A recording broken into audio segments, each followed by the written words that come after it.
are indeed locked for playoffs. However, they can shake up their seeding. If FlyQuest win, they lock exactly 4th. They get side selection in their quarterfinal. Golden Guardians, if they win, will tie FlyQuest, will tiebreak at the end of the day to get that 4th seed and get side selection. That's going to be what Golden Guardians are playing for. On the flip side, if GGS lose, they can fall to 6th based on tiebreakers later on. That's allowed us to talk about tiebreakers here. We are on a champion select, and oh! Karthus is banned away from Froggen. You're surprised. Yeah, the mild shock. Hyperscaling late game AP threats from the mid lane definitely have been a big strategy for Echo Fox since they have been focusing on that late game. But I really do feel like people are not giving enough credit to Froggen's LeBlanc and Assassin play as well. I think it's been quite good. I think the main factor, though, is Contractz giving some early pressure to that lane has been a lot of success for Golden Guardians. Meanwhile, top lane for Viper has been a hot point. People have banned Jace is one of the most banned champions versus FlyQuest. Riven is also tied with Jace right up there, and that one has been left. The hover, just in case. For Lissandra, not a surprise at all, is the queen of pro play right now. So, yep, that one's going to be locked in. That'll remain that way for quite a while. That can still flex mid and top. Hauntzer puts the Riven Hover to counteract the Viper Riven Hover, but wait to see what Golden Guardians actually plays. You did mention Contractz' early jungling being a big factor in Golden Guardians' wins. There have not been any jungle bans, so Contractz can get his pick of the litter right here. We saw his Kindred yesterday, but today it's going to be Rek'Sai. Yeah, early game jungler here. Not a big surprise for Contractz. Wants to go super hard with the ganks early on. Rek'Sai is a perfect champion to do that. Doesn't scale that well as far as looking towards the late game, but they also have locked it in tandem here with a Tahm Kench. One of the best supports at pushing through the mid game. Abyssal Voyage is just such a big tool for professional play. Olleh, as soon as you hit level 6, you can try and gank another lane. You can try and go on with your jungler, and we'll see if the Devour becomes a very big part of their team fight as well. Yeah, going to be excited to see what kind of backlander comes through. I still think team fight comps for Froggen and Deftly are the best of the day for Golden Guardians. We can see Braum coming in here for FlyQuest and support. That'll counteract that Tahm Kench, so now it's going to be seen that a Nocturne might indeed be another high mobility champion to get around the map and possibly counteracting what Tahm Kench does here for Santorin. Yeah, even with neither team picking one of their top laner yet for a possible split push, they're getting tools in preparation for this showdown between Hauntzer and Viper. As you mentioned, Nocturne also very good at attacking and defending split push strategies when the map is spread out, very similar to Tahm Kench. It is interesting to see Varus come through here for Deftly. I feel like you've got your pick of the litter here of bottom laners entirely, and although Varus did get bug fixes a couple patches ago and is certainly an okay champion, I feel like there are generically stronger ones, especially when Braum can block your Q and Nocturne can actually make your life difficult on Varus, requiring Tahm Kench to babysit you. Yeah, I mean, you're picking it into Nocturne and Lissandra, both extremely good at getting back to a marksman that has no dash or jump to get away. So it's definitely going to be difficult for him. I would say that maybe he will go the lethality build and try and spike really early on in the game. And if that is in combination, with a successful Rek'Sai path early on, then it could be a lot of eggs thrown towards early game here for FlyQuest. Absolutely, and there's even the off chance that Varus plays mid lane and it's somehow a good pick into Lissandra. I don't think it is, but we've seen Varus play before, so who knows? Yeah. Assassin's getting dropped off the table, of course. LeBlanc and Akali removed away from FlyQuest. They are still expecting something aggressive to come out from Viper or Pobelter. Top laners banned away on the FlyQuest side with Vladimir and Kennen dropped off. And again, the Riven Hover. Yeah, I think this is a good double ban on AP top laners possible here since the Golden Guardians are already showing the Varus and Rek'Sai. A lot of AD damage. They're going to need some AP so that FlyQuest won't pick up, last pick tank or something there and have an easy itemization. Hard to itemize against true damage, though. Vel'Koz passive definitely does a lot of work. All right, so Froggen's first Vel'Koz of the split. Normally very good against mid-range mages, but we know Lissandra can close that gap. And again, this is a huge backline source of damage for Froggen. And this could be Golden Guardians looking for Siege. We mentioned the possible lethality build for Varus. Vel'Koz as well, super long range, different damage types, so those can combine quite well, I think. I'm curious then if this is going to be the core 4 of the squad. What's that 5th member going to be? Will it be coming in to join, or is it going to stay to the side lane and keep Viper busy? The first pick, Tahm Kench, makes me think that it's going to be something of a 4-1, and it will be a split champion, so they'll have Hauntzer off on the other side. and then the 4 rest of them grouped up there with the mid pressure and Tahm Kench to kind of go between.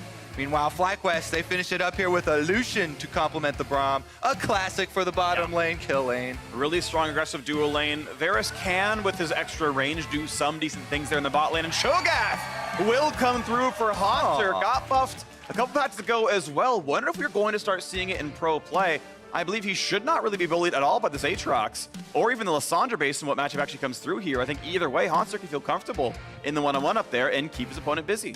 Yeah, it's not necessarily going to scale into a split pusher like we might have been thinking with the Tahm Kench and Nocturne floating around. Right. So it does seem like Golden Guardians have chosen door number 2, and the Cho'Gath can come through. It can be a very big frontliner, and I have to say it's one of the most annoying things to deal with as a Lissandra.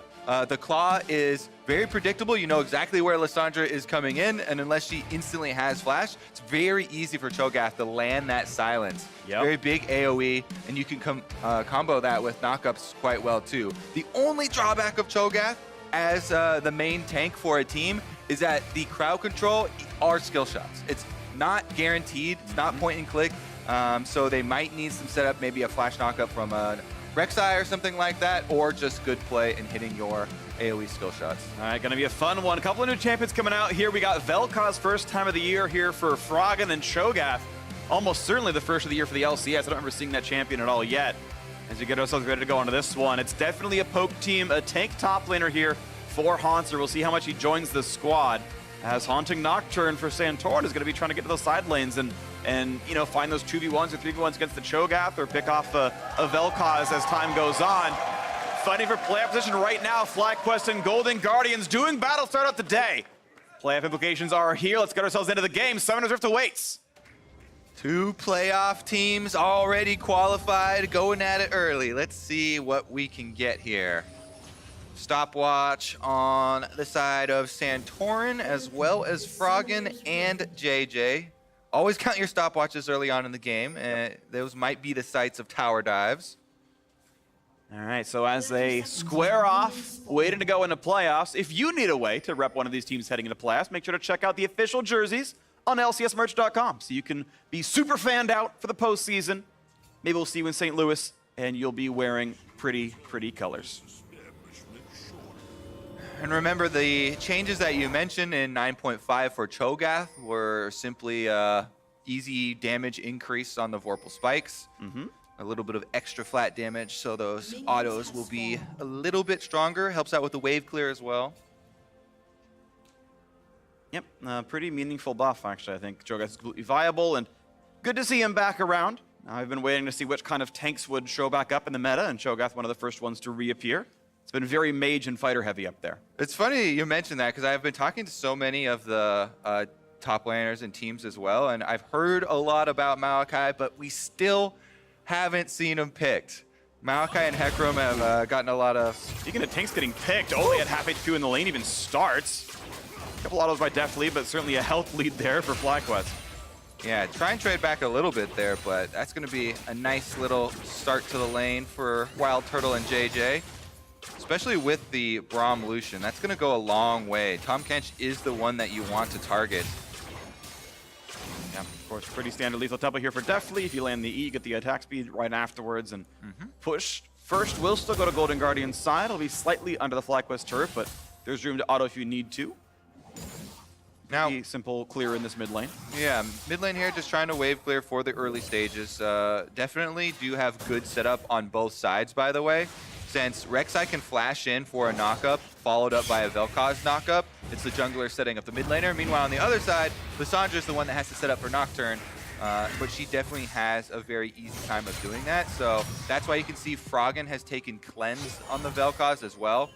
If there is that initiation from Pobelter, he's got a couple ways out. Well, right now, small deficit for Hauntzer here in this lane, as there's many more minions to kill, and the health bar a little bit low. Hasn't checked his first potion yet, but will have to sustain back up as Viper's bullying a little bit up here. Yeah, one of the biggest things for Cho'Gath and kind of the breaking points for Cho'Gath lanes are, can you bully him enough early to keep him off the minion wave? Because you get so much sustain through finishing off those minions. Viper doing a pretty good job here of keeping Hauntzer low, and a couple of his minions have died as he's trying to auto attack in the air. Yeah, but if you can deny 6 CS by pushing off a lane, that's worth the 6 CS you dropping out by not last hitting. Now, Santorin hitting topside, and again, a half-health Cho'Gath is a gankable champion, especially if Nocturne's behind him.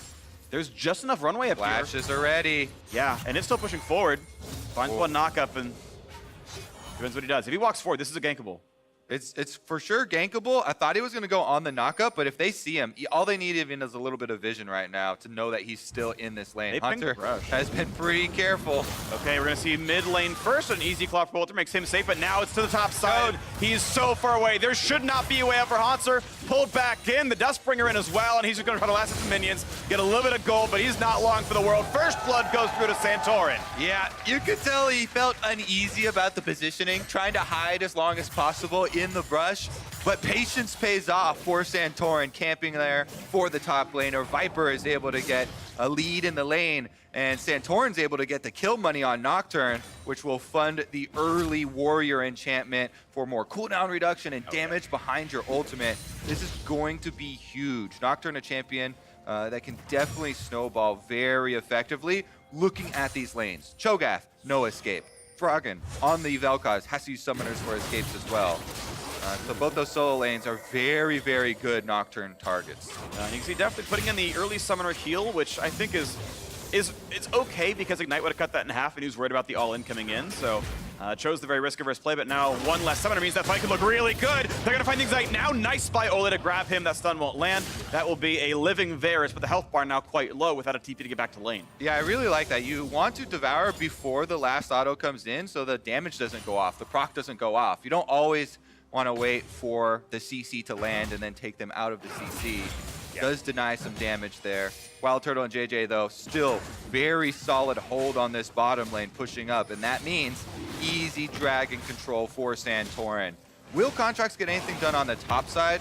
Once dragon does go down, you get that global screech, and you'll know that the Nocturne is there. And Contractz, as you can see on the mini-map, is already headed up towards Viper. Flashless Aatrox, no ward spots Contractz coming in, so this is the play. Gonna blue smite, find the knockup, the jump. It's gonna be enough of the flash to get over it, so Rupture won't land, and that's not gonna be anything. Yeah, good flash there from Viper to get out of it. They do get the flash, but they know that they have lost the objective. Bottom side does turn into a Mountain Drake for FlyQuest. Pretty worthwhile. I'll burn a flash for a Drake, even a Mountain one early on, and now Froggen looking towards Pobelter. Not gonna go for the play, claws up, so there's no easy gank. Gotta find a Q slow in the Comet, but that's all. CS going pretty evenly traded in the mid lane as well. Neither of them denying too many to the tower. Fairly close in wave clear during the early stages, but we're now hitting level 6s for both of these mid laners. And the kill pressure is definitely there. Definitely gonna keep an eye on the junglers, especially that experience bar for Santorin as he just gets denied his wolf camp. Contractz on the way out there after stealing it. Yeah, junglers, as far as matchup is concerned, it is a 400 gold lead, pretty much straight up for Santorin here, which you expect from the first blow, but it means the farm difference is negligible. Was able to get the same CS while also getting a kill up there, so more efficient jungling. Santorin power ranked as the number 2 or 3 jungler in NA this split, and looks like it. Remember also the dragon giving you significant gold now too. That's worth a camp. Definitely helps a lot when you want to go for team objectives, but you don't want to fall behind. Now you don't really have to concede anything. Yeah, just takes a lot longer than killing chickens, but obviously worthwhile when your camps are respawning anyway. So yeah, I gotta say, all around Santorin having a really good start to this one. Contractz should be hitting 6 right now, 7 minutes in, pretty reasonable timing. Yeah, Contractz definitely have a lot of burst potential once hitting level 6 with Nocturne. He does have flash ready and has gone Conqueror, so there's a huge amount of damage output that's possible. You just need to get it into a lane and convert. And I want to commend Golden Guardian's early laning. Despite the first blood, the 600 extra gold that FlyQuest have earned, it's a tied game in gold overall. Hauntzer, despite the death, actually doing very well in farm. The bot lane up 15 as well, even despite definitely losing that summoner early on. So these lanes are going well, even making up for that early game. Yeah, a lot of it is that CS discrepancy in the bottom lane. Definitely an Olleh getting the last hits on minions, even though every time we've panned the camera over that lane, Turtle and JayJ have been the ones pushing. And of course, that's against Lucian Braum, like one of the most aggressive and scariest duo lanes. You have the early heal burn for reasons because of that matchup, but still holding on. And I would say the eyes have been on this bottom lane. Probably the most critiqued aspects of the Golden Guardians and team. Nocturne. Everybody will be heading down here, but Contractz will see. Yeah. And they just stopped in the river there. No longer getting tracked by Tremor Sense as FlyQuest move around and try to get rid of some of this. And now once again, movements. And there is Santorin. They know it could be almost 4 down here. Lissandra, though, back into the lane. So they know it's only 3, and Contractz going to defend the dive. So they will remain safe. Turtle, oh, he stays to kill the ward. And honestly, worth it. Doesn't really take too much damage in the back half. Yeah, just a little tongue lash there. They are going to continue on with the invade and follow that up with a blue buff steal here for Pobelter. So it does deny some. Actually, they'll just give their own over to Pobelter, it looks like. But it does deny some amount of lane pushing for Froggen on the Vel'Koz. I don't think he's too upset about it, though. This guy's last chapter. Shouldn't be feeling too bad. Vel'Koz, once you start getting enough points into your W, has a very easy time just annihilating waves. Oh, here comes play to the bottom side right now. They got good damage. Turtle knocked out by the Rek'Sai. They might have the damage. All comes in. He's so low, but they might also get the kill. Nice pickup right there. Chomp back into safety. A kill in the bottom lane. What a good play from Golden Guardians. Yeah, everybody involved there. Look at the teamwork with Olleh taking the Abyssal Voyage super deep in. Contractz knows he can use the ultimate early on Rek'Sai. They get the big chunk, definitely following it up with the arrow, gets the kill, and having the confidence in Olleh to get that Devour down, take him immediately out of tower range. They didn't even take too many tower hits there. Yeah. Not much return damage at all. Very quick and efficient play for the Golden Guardians on the bottom side. Really nice stuff. So that kill makes it pretty good for Golden Guardians. Watch that fight once again as Tahm Kench just brings in the Rek'Sai under the turret. Yeah, one of the things for Champion's Leg pointing out the Abyssal Voyage, Olleh uses it to deliver Contractz.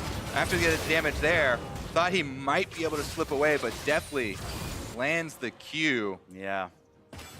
Sadly, mistimed fissure for JayJ means no stun came out, and that maybe hurts them a bit. Would have bought a second or so, and who knows what that would have been. Either way, the dive still works, and the health bars are pretty high.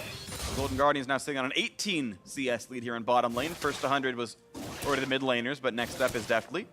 Olleh kills a ward and can start moving around the map with his boots and his upgraded Sightstone. All right, Dragon number 2 is going to be a lot more interesting. After that kill, and with the CS lead that Deftly's been able to hold on to, his ultimate should come back up soon. And of course, there's a big summoner spell difference in the bottom lane. Golden Guardians did not use their bottom laner summoners to pull off that kill. Meanwhile, FlyQuest burning a lot trying to escape. Push in right now, but yeah, you're mentioning the summoner's mostly gone. A repeat gank could happen. Contractz just waiting the wings. There's actually not any wards that would see him come down, but so far it's FlyQuest playing safely enough that they're going to be okay. Mid lane still going equal in farm. Top lane the same despite first blood. So it's action on the bottom side as Rek'Sai kills a control ward and now goes for this Ocean Drake as Froggen's nearby as well. Has shoved in mid. Lissandra's close, but they see Pobelter on that ward.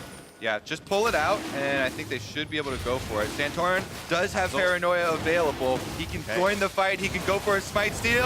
Oh, first it's damage to the turtle. He's going to get shut down and disintegrated, but a steal on that Drake goes over to the blue team. A kill on the Rek'Sai as well. The fight breaks out. The front line's going to fall to Hauntzer, kills off JayJ, and they're still going in. A nice chomp by Olleh, but the flash forward could mean some kills. Jumping into the front line, looking for a stun, looking for a little bit more is Santorin, but they can't yet get Golden Guardians. They spread out. They look for the silence of the Pobelter. He can't get anyone just yet. They indeed shut him down. What a silence. Golden Guardians lose the Drake, but they win the fight. Yeah, Golden Guardians are going to be able to get 2 kills for 2 there in the trade.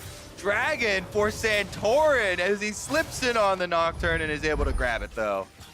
All right, let's take another look at how it all started up.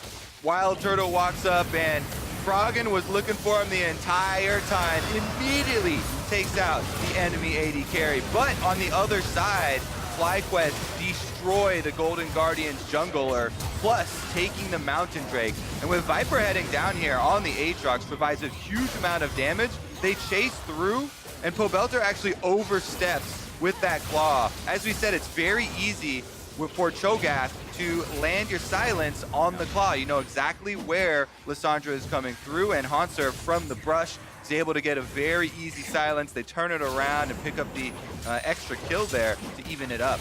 Yeah, 3-1 in that fight. Golden Guardians did a pretty good job despite losing that Drake, which might pay off later on. Here, though, with the gold lead and a bit of extra map pressure, they're going to grab this Shelly without much issue.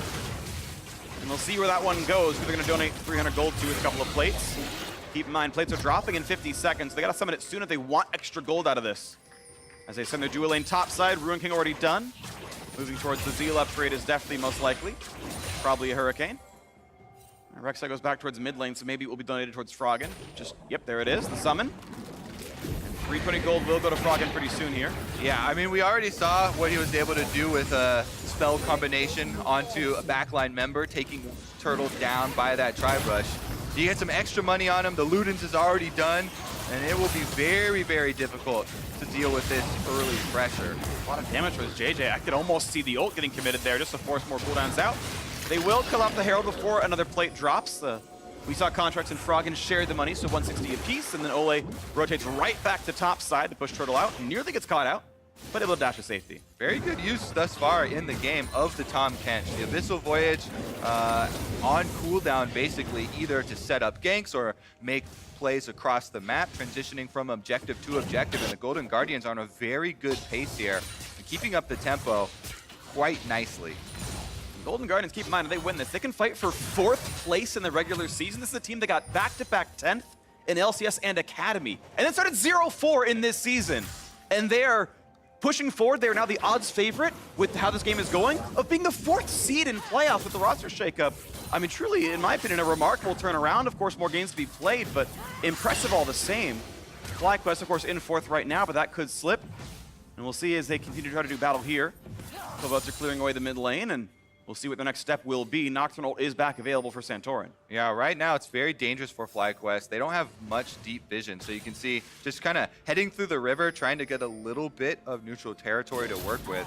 Even with that paranoia, you know, Froggen right now has double summoners on the Vel'Koz, and he's level 11. If you overcommit to trying to kill a Vel'Koz, the return damage can be insane, and you can die on the way out if you don't place the flash quite correctly.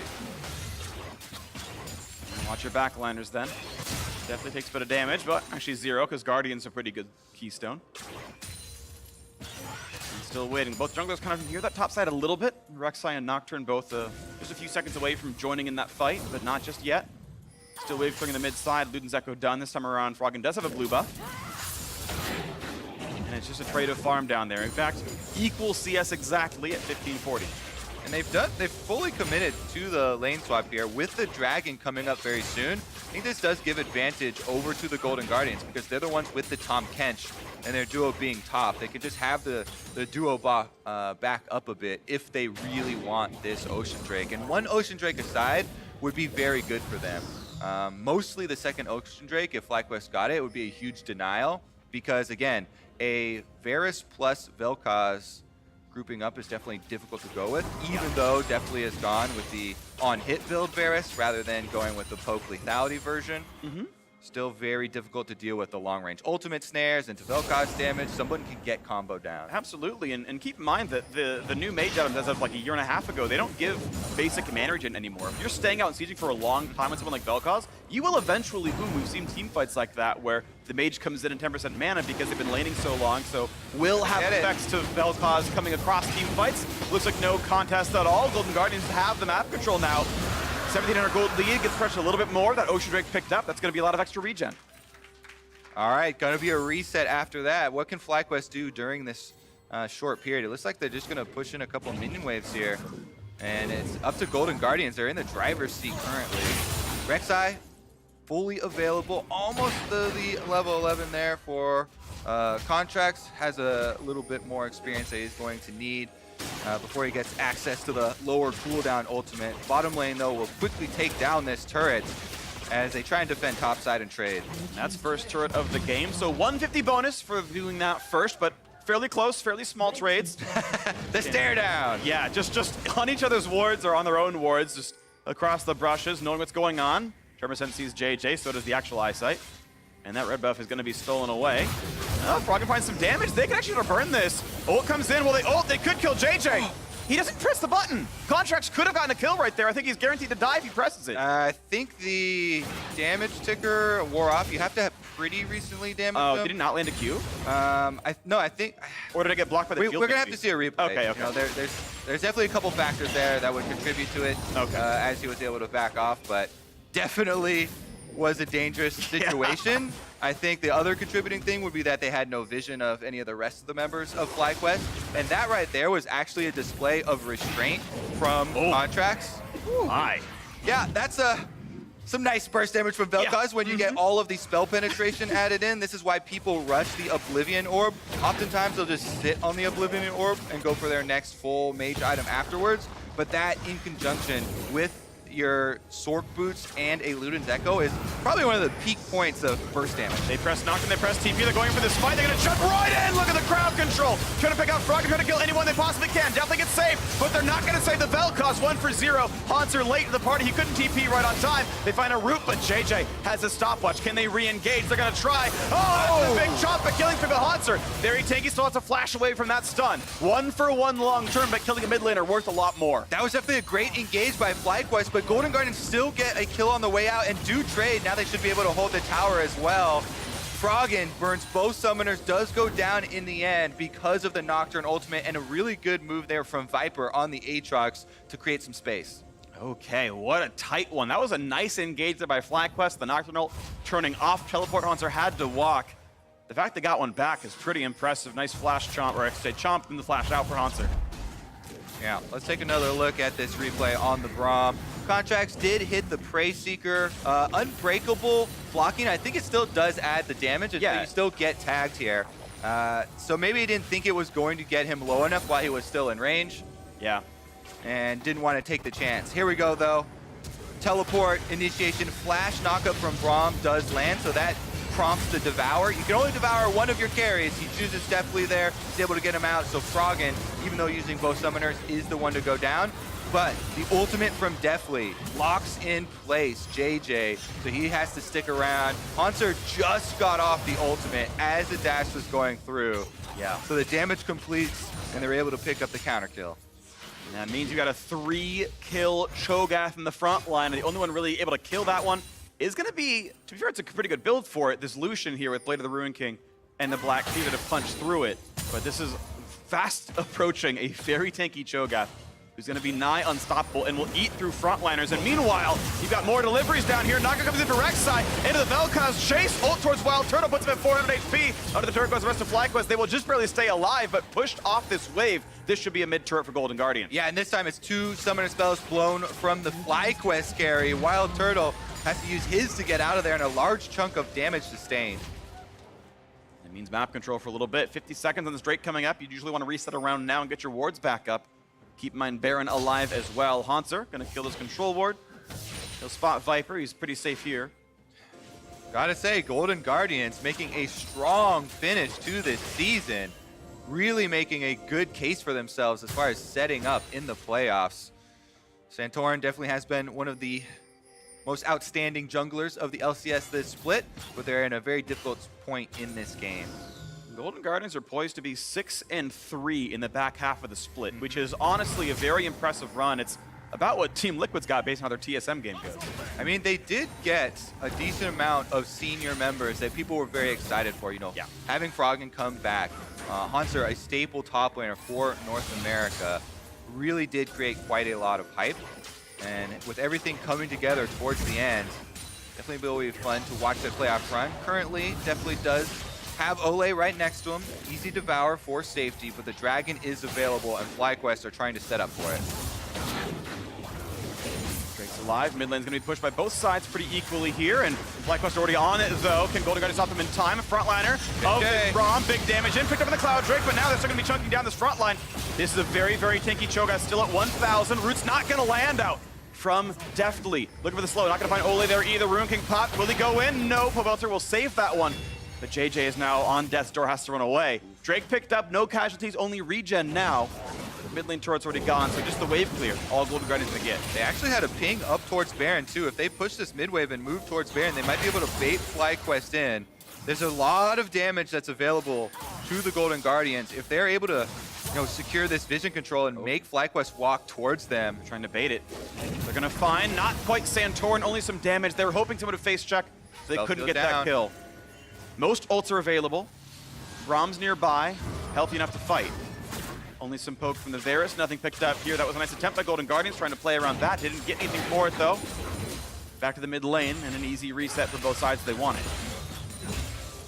All right, let's see if they can actually establish control here, because it's going to be a reset. Golden Guardians thus far have done a very good job at opening up this map. With bottom and mid turrets down, they should be able to make another offensive push. FlyQuest, though, still fighting strong. 3 elemental dragons, all of different types, so huge value there for them, especially as we go later into the game. Yeah. Only one of them works in combat, 3% bonus movement speed. Cloud Drake's pretty good for that one. So if it's just full HP 5-on-5s, it might not mean as much, but as you're mentioning, the region of the Ocean Drake and that Mountain Drake that was picked up so early on, that can definitely mean big things in certain scenarios. Looking now at Pobelter as Golden Guardians, he is very much isolated, not yet tracked by Tremor Sense, he's actually run away. They're not going to go for this one, only just showing to kill some wards and knock down the minion wave. Pobelter waiting around. Braum and Lucian heading up towards him, so it can eventually be a 3-on-3. They're not going for a dive, just killing the minions. And they don't, as we saw there with the vision toggle, they didn't have vision of any other FlyQuest members. So FlyQuest do get off the full reset. Everybody going back to base, spending their money. Not quite a completion here for Pobelter. So he's going to want to be the one that does also get back to base as well before the next team fight. An important thing to consider is that double TP play that FlyQuest committed to, where they try to get those kills on Golden Guardians. Those TPs have come back up. Nothing's hugely been gained since those teleports were burned. It was TP advantage for 5 minutes, and FlyQuest didn't cede anything for that. They actually managed to keep the map pretty much the same and even picked up a Drake for it. Yeah, what FlyQuest are looking for, again, is another play similar to that one. You have a flank from a Lissandra and or Aatrox, plus a hard engage from the Nocturne going in. JayJ on Braum now does have flash once again, so they have a very similar setup to what they were looking for last time. And last time it was very effective at getting to Froggen and killing the Vel'Koz. So it's going to be about how Golden Guardians react this time around, because FlyQuest are the ones looking for the predatory play. They're the ones looking to pull the trigger here with the hard engage. They've got, again, as you mentioned, the double teleport flanks and a Nocturne flash Braum to ready right up the middle. Golden Guardians have thus far done a very good job at playing that side lane, keeping their lanes pushed out, and defensively keeping their 2 carries up.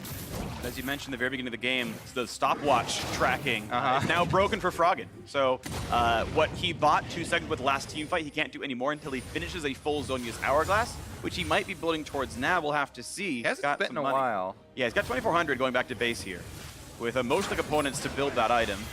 And indeed, it's going to be that Zhonya. So now he's got it back. That is key for the next team fight here. Yeah. All right, you got to check inventories as well as FlyQuest. When you're the team that relies on a hard engage on a champion like Vel'Koz that has both summoners available as well, adding in the factor here of the extra Zhonyas is going to be very difficult to work around. Well, I'm going to start tracking individual champions here. Top lane, 500 gold up for Hauntzer, 1,000 up for Santorin in the jungle. This Nocturne is going to have to be a major factor in this game, as FlyQuest are down 2,000 as a team. It's going to be Santorin to find some kind of opening. They have not yet really found these side lane plays. He's gotten the kills. The team fights haven't been quite so easy for them. Now setting up around Baron as Golden Guardians. Olleh face checking the brushes. They definitely need Hauntzer with them. Hauntzer right now on the Cho'Gath is extremely strong. With the full Warmogs, with the Righteous Glory, this Cho'Gath can just walk at people and move FlyQuest around the map. So they have to be very careful if Hauntzer is halfway down the river. But once he joins up, it'll be a lot more secure. Pobelter split pushing on top side while the dragon is spawning. Golden Guardian's going to have to force something because Pobelter gets an objective himself. It's actually a recall out of the Tahm Kench, maybe in case he needs it to rejoin the team. And as the rest of FlyQuest actually pushing in topside and towards the Baron, they're trying to rush out for something right now as Golden Guardians take the Drake, but they've got to react to the base right now because FlyQuest get rid of the wards, and they will not go for the Baron, but they could bait this. Oh, this is definitely dangerous territory. Full control wards for FlyQuest throughout this river, and the Golden Guardians comp is not set up to face check unless they have Hauntzer there. Currently, he's on the bottom side of the map. They feel like there's not enough pressure on the Baron, though. They're not even flinching. Oh, they've got a ward inside there. Oh, they did? Okay. I believe they had a blue ward that went down. They did burn the trinket. Okay. It's been turned off since by the control ward, but that brief moment of vision gave them the confidence that they could call Hauntzer up. He didn't have to use teleport, just walked up the river. Yeah, that was that one flint. Blue trinket was off of cooldown, so it was very easy to use, and indeed they were only waiting the brushes, and it meant safety was there. Blue buff now goes over to Pobelter. No such ease for Froggen right now. as now Clouds and Ocean Drakes have been tied up. The only difference being that one mountain picked up at 5 minutes for FlyQuest. Gold still actually tightened up a little bit, only 1,000 now, as a lot of top lane pressure had come through from Pobelter's split push. He's actually even got a level lead over Froggen. 16-15 is important power spike for a mage. And I think Froggen should be commended here because it's so important that this mid tower is standing. When you're on a team like this and you're the ones trying to defend, so much of your defense comes from this mid turret and it leading around this barren area. That is allowing the Golden Guardians to use their Tahm Kench to really ensure that they've been able to keep even just the smallest amount of vision here around the Baron and not have to overextend past that turret. You can see it's very low in the mid lane, so FlyQuest, one extra goal here, trying to topple that first. Will really open up some more options for them as far as getting those angles for your Lissandra to try and engage. Well, we'll see if that can happen. FlyQuest have been eking their way back into the gold. Bring it down to within 1,000. Golden Guardians, it's their turn to set up around Baron. They've got most of the wards killed, but not all of them. You can see that one spotting Contractz. Oh, they're far away from Hauntzer here, so even the time of a teleport channel, you know, Nocturne ultimately gets in, Lissandra can flash, she's level 16 right now too. If the team is walking through the river like that, those are the opportunities that FlyQuest can try and jump on if they have everyone in position and they're well coordinated.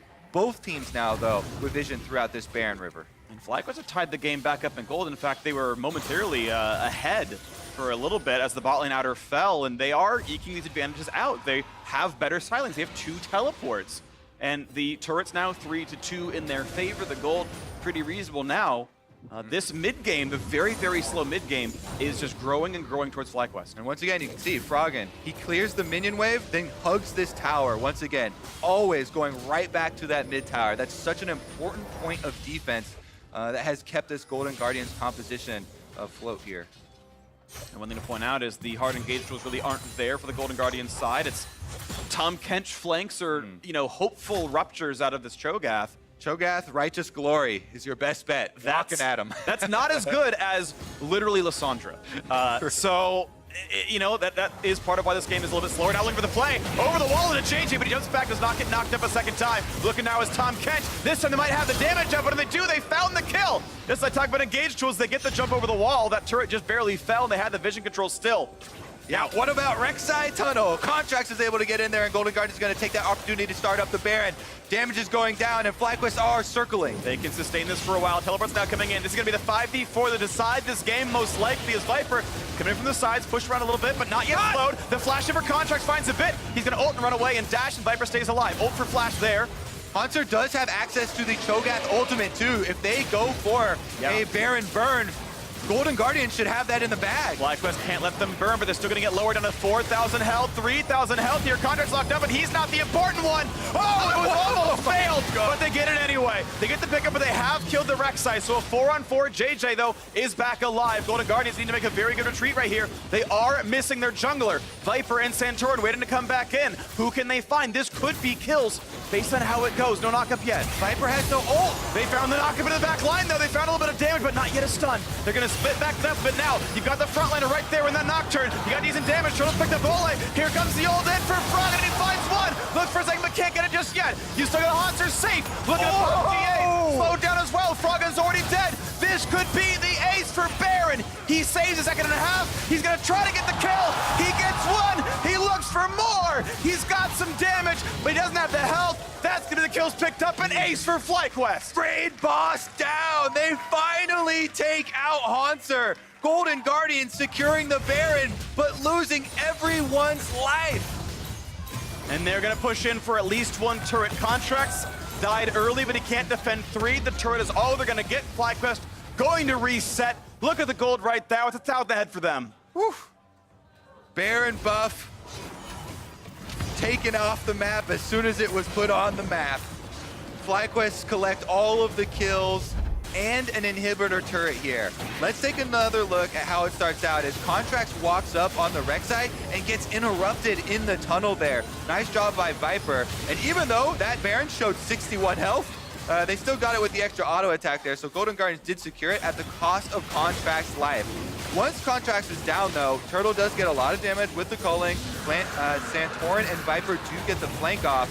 And here's the big moment. Pobelter goes in. 1v4 initiation. Finds it, gets the Devour out. Santorin waiting for Deftly on the other side. Finds the Fear Tether. And even though Froggen puts out a lot of damage there with the Vel'Koz, cutting down the extra member, it's not enough. With the extra revival, Guardian Angel brings him back up. Hauntzer in the end does get the counter kill, and that was quite big for them, taking a while to go down. Yeah. So this game still could go either way, Phreak. 3 kill difference in that fight. 2 went back to Golden Guardians there. The Baron buff worth 1,500, but as you mentioned before, all knocked off, and that inhibitor turret now left open. Looks like the Cloud Drake was grabbed by Golden Guardians on the way back. The reset was slow enough from FlyQuest. That neutral objective did go over to the red team. This gold only 1,000 apart, and I actually do favor Golden Guardians Drake slightly. I like the second Cloud more than I like Mountain. Especially with Baron off the map, it's not going to matter there at all. Definitely a hard-fought game here between 2 of our playoff teams. Little bit of a preview what we will see next week in the North American LCS. Yep. Hauntzer here is going to find quite a few FlyQuest members in his jungle and chase them right out. Got to stay away from that big bag Cho'Gath. Yeah, he's definitely scary. Still got 4 kills to his name, a lot of them with the ultimate. Not all of them, but still a very, very large champion. As Golden Guardians right back on the map, they feel speedy, and they're going to knock down some of these minions, and they'll get first push on a mid. It's going to be weird because there's no neutrals up for several minutes now. You've got about, 3 minutes remaining until either one spawns back up, and for now it's a dead ball state. It's interesting because, yeah, there's not a lot to fight over, even though Golden Guardians would like the fight now.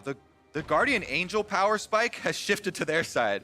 Previously, you know, they burned Santorin's Guardian Angel. Now they have one for themselves on Contractz and on Deftly.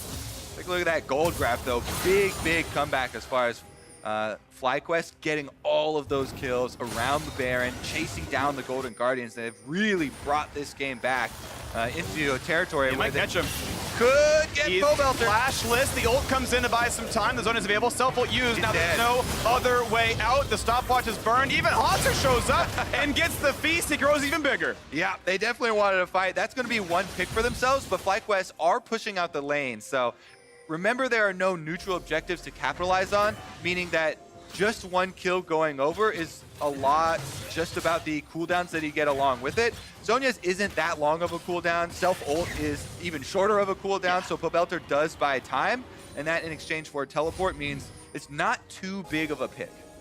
He's going to stay in an okay spot. Even the outer turrets won't even go down. Top lane is pushed so far by Hauntzer that even with an outer turret up at 37 minutes, a kill is not enough to knock that one down. They let the minion wave crash. No one stays to cash in that 500 gold or get that map control, so it's still very slow going for Golden Guardian. And in this time, the cooldown for the Guardian Angel for Santorin does come back up for FlyQuest. So 2 revives on the side of Golden Guardians with their double Guardian Angels, but also 2 for FlyQuest with the Aatrox ultimate available, Santorin's Guardian. I want to point out a beautiful sight. Look at the right-hand side of the scoreboard at the bottom. 10 control wards for Golden Guardians. Every coach's dream. Golden Guardian, I got you. max allowable control ward is applause on these all-stars worthy. Boom, boom, boom. And definitely put one down, even better. Gotcha, Phreak. Look at these amazing. Oh my goodness. Yeah, that was a value add. Thank you, Kobe. All right. Baron is coming back up here. Yeah. So we're going to have the fight. Enough counting control wards. We're going to have to start using those control wards because they don't matter if they're in your inventory, Phreak. Nope. As happy as you can be that they've been purchased, you need to move into the Baron area, place these control wards, and force FlyQuest to be the ones face checking. Okay, they're going for Pobelter once again. Now, of course, they're too far. The Claw's pretty good. Contractz can go. Not for this. You could Q ult into Unburrow, but not the play. Wasn't going to be in range. Instead, they have control wards all around this pit now. Trying to get rid of the vision, trying to set up now in this Baron play. Pobelter goes over the wall. Will Contractz follow? No. But he's going to get caught out. He's got to jump over. Oh, does not get stopped. He's going to stay alive. It's Silence the front line. Teleport but's complete. Big damage on towards JayJ, pushing at half HP. Viper in. The whole squad is here. Looking now at Santorin, but not killed either. JayJ at half HP, though. Yeah, and that health is hard to get back. He's got 4 procs of the Targons that he can go heal up the minion wave, but Viper's taking damage too! Once again towards the Aatrox, now rooted in place. They could knock down the ult. They could knock down the GA maybe afterwards. He's picked back up. That's an ulti burn, but it's also Varus is gone. Yeah, Varus ult down and Vel'Koz ult down. So Golden Guardians also using cooldowns here. They're trying to rush Baron That's big again. damage to Pobelter. Has to claw out, so he can't rejoin for about 10 more seconds. Waiting now on the other side of the fight. WildTurtle towards the front, but the vision's no good. It's all controlled. They can't see inside the pit right now, so FlyQuest are pushed back by the might of 10 control wards and poke from Froggen. They will cede this objective, and it will grow into a 1,500 gold lead as his buff is picked up and taken down by auto attacks. Instead, Elder Dragon will be started up. Yeah, they're trying to trade objectives here. Can they get it in time?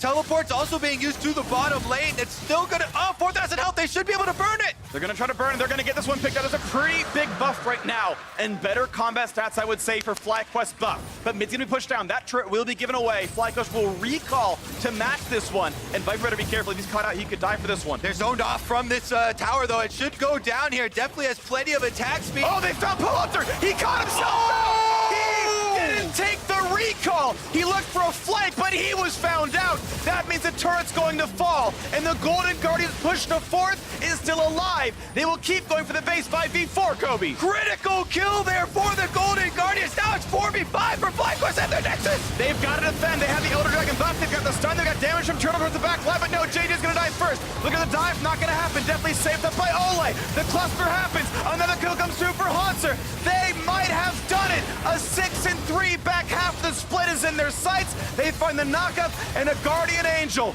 and Golden Guardians will improve to a 9-9 record. They will tiebreak at the end of the day for fourth seed from 10th place last year into playoffs, into possible side selection. What a split from Golden Guardians.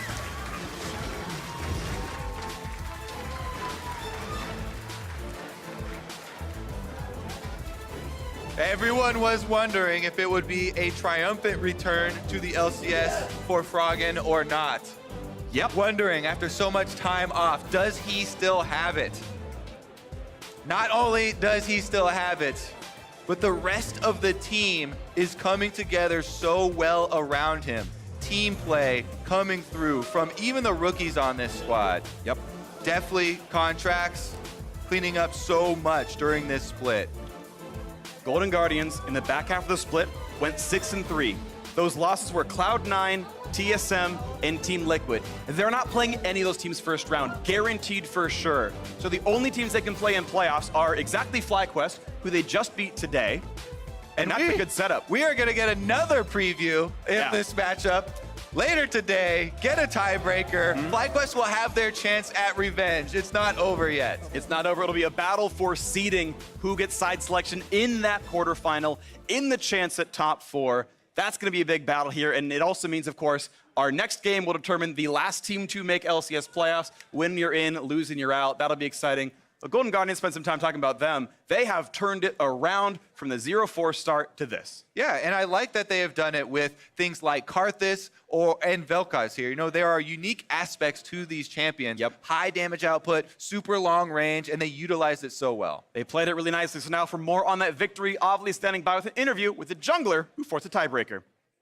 Thanks, guys. Contractz, congratulations on the win against FlyQuest. But I mean, I got news for you. You got to play him again at the end of the day in a rematch for that 4th seeding. And with that, nice side selection for quarterfinals. So did you come in today with a game plan for game 2, or how do you think that's going to go?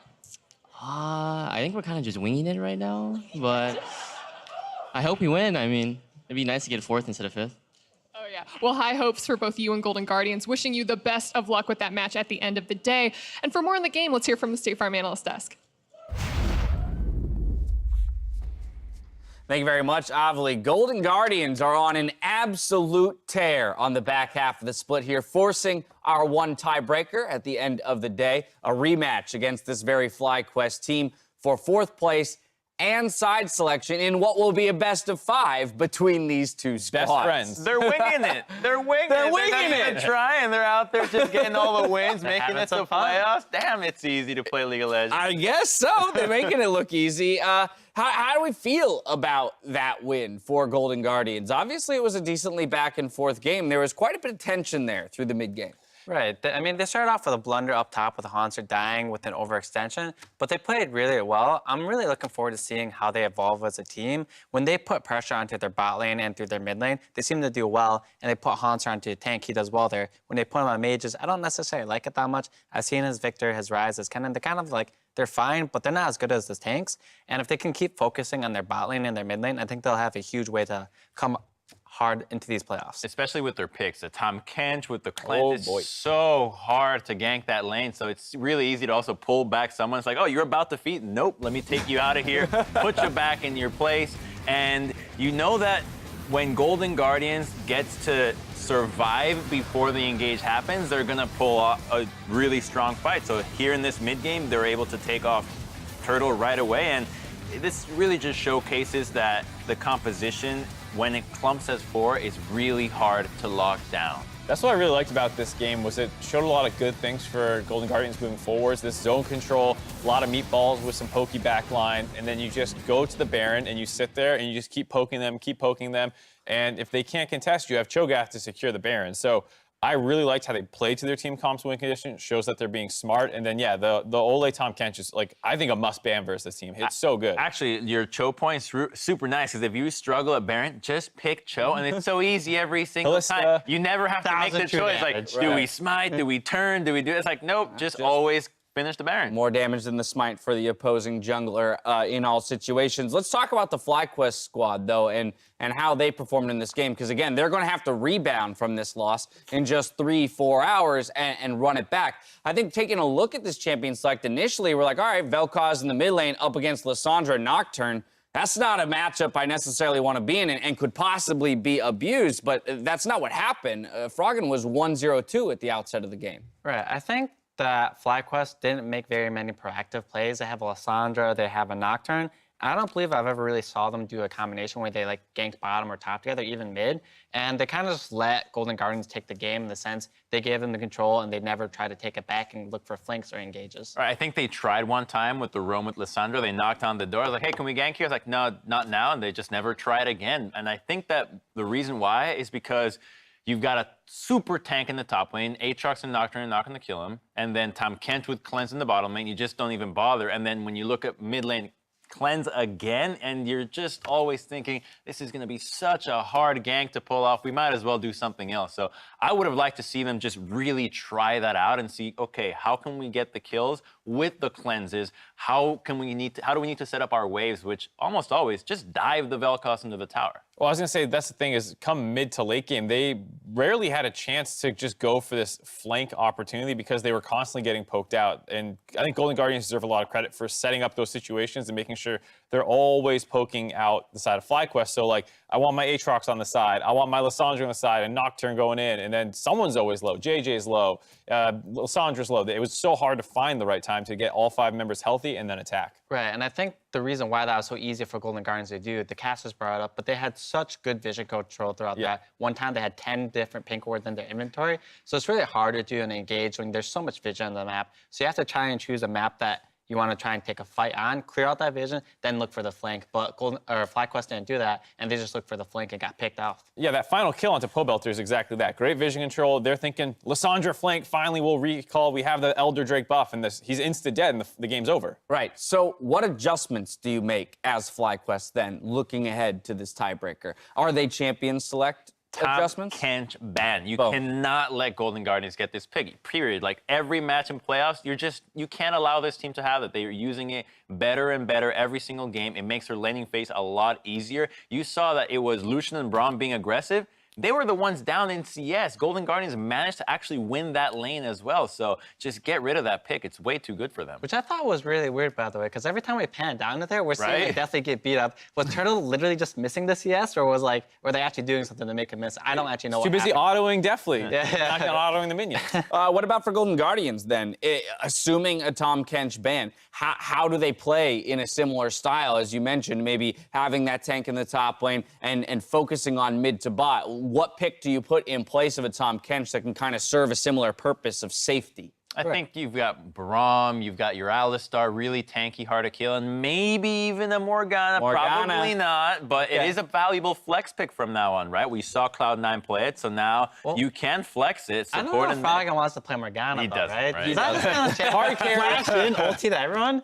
I don't know. I think the other thing too is a Kalista because it does make your bot lane really strong and it helps with their objective secure, which has been really good recently. They have played it a couple times. And Kalista, Cho'Gath. Let's How do go. you lose The an 3K smite, essentially. They heard us in that here. case. Pick Kalista, Cho'Gath. You can't miss Baron. You just gotta be able to get the Baron. There it is. That's an Gotta easy survive. win. All right, we're headed for a commercial break. When we return, it's the 6th place decider match between Echo Fox and Counterlogic Gaming.